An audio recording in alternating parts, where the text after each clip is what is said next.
Scream is possibly the most iconic horror film of all time. Within the opening seconds, you could feel the sound design coursing through your veins, with the music, with the popping of the popcorn, or with the ambiance, or with the muffling and like distortion of voices. I feel like it's a whole another monster that is being uncovered in this film. And sound design plays its own character. It's basically another version of Ghostface. That being said, I'm hungry. Do you want some popcorn?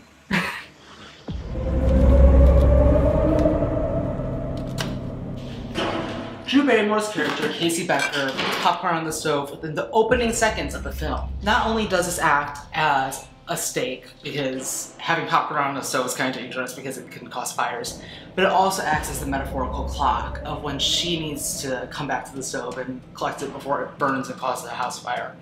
Adding this as a metaphorical clock can help with the screenwriting pacing. It also shows the arc of the scene. One with the guy in the white mask who walks around and stalks babysitters. What's yours? Nah, I don't think so. Don't hang up on me.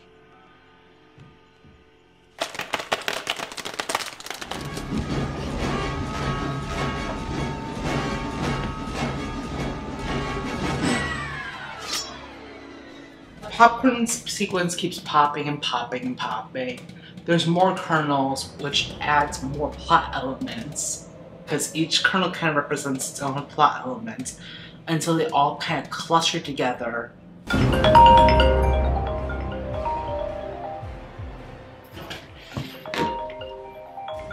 Oh, it's just Emma.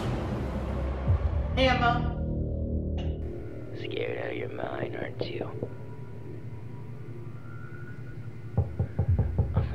This one's my favorite. What's your favorite scary movie?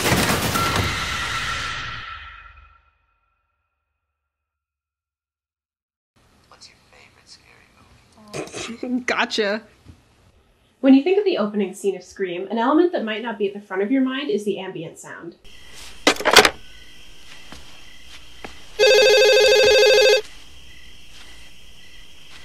The distinctive sounds of cicadas and crickets can be heard flooding through Casey's house. Right off the bat, this tells the audience two things. One, it's probably late summer or early autumn, and more importantly, two, Casey lives in a remote area.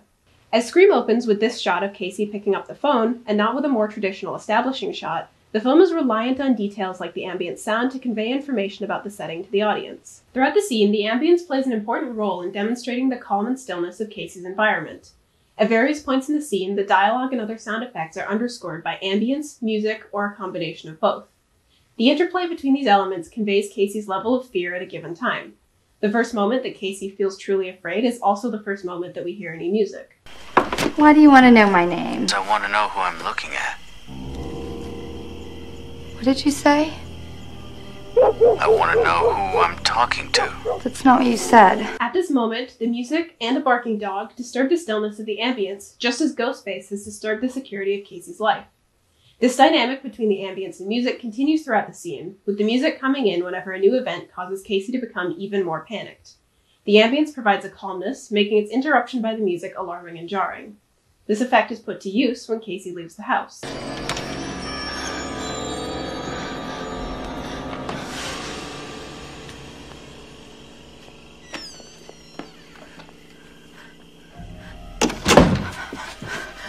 Just for a moment, the music dies down as Casey finds a potential escape route. The calm is suddenly disturbed when the sound of the door closing potentially alerts Ghostface to Casey's location. The music rises again and the ambience doesn't return for the remainder of the scene. Oh God!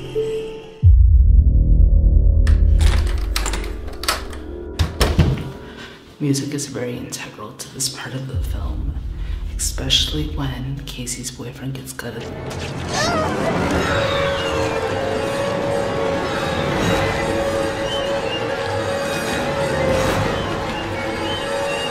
One of the most important parts of the sequence are the little short stabs.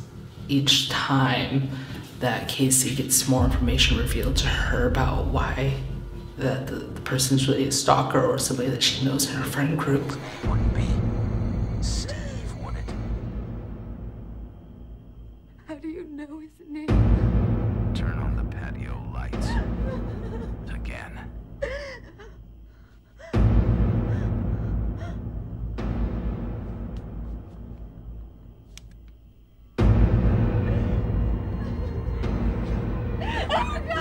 After that, the most important part of the sound design is the use of the Halloween theme song when asking questions about Halloween.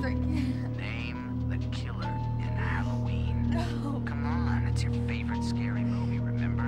He had a white mask, he stalked the babysitters. No. Come on. But lastly, the most important section of this would have to be the usage of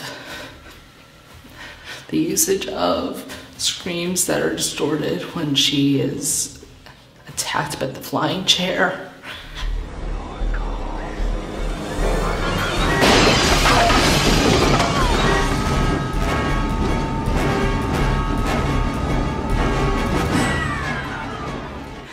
And I think that that's really, really incredible sound design.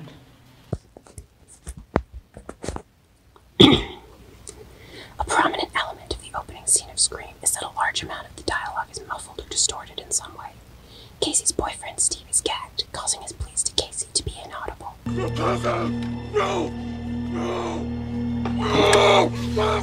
Here's how we play. This is mirrored later in the scene when Casey is too hoarse from being strangled by Ghostface to call out for her parents. In robbing Steve and Casey of their voices, Ghostface renders them helpless, adding to the horror of the scene. Steve, who may know something about Ghostface's plans, is unable to communicate them with Casey. Likewise, Casey is unable to call out for help later in the scene. This moment is a direct contrast to the piercing scream that Casey's mother lets out on discovering Casey's body not long after.